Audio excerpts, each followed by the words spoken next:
A river 10 meter deep and 40 meter wide is flowing at the rate of 12 kilometer per hour. What is the quantity of water that runs into the sea per minute?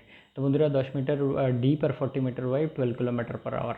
ওকে, তাহলে কতটা আমরা তিনটে একসাথে গুণ করে দিই, right? তাহলে 10 into 40 into 12, যেহেতু মিটার পার মিনিট আছে সেই জন্য আমাদের কী করতে হবে, 100,000 দিয়ে গুণ করে 60 দিয়ে ভাগ পাস। এইটুকু হচ্ছে আমাদের ট্রিক্স। এখানে বাকি তিনটে একসাথে গুণ করছি, যেহেতু কিলোমিটার সবগুলোকে ইউনিটকে আমাদের এক করে নিতে হয়, রাইট? ডিফারেন্ট ইউনিট একসাথে গুণ করা যায় না, সেটা হচ্ছে বিষয়। এই জন্য আমাদের ইউনিটটাকে চেঞ্জ করে, যেহেতু অ্যাজ পার কোশ্চেন আমাদের আনসার কী চাইছে সেটা দেখতে হবে, রাইট? তাহলে এই 0 কাটলো, 6 দুগুণে 12, 2, তাই তো?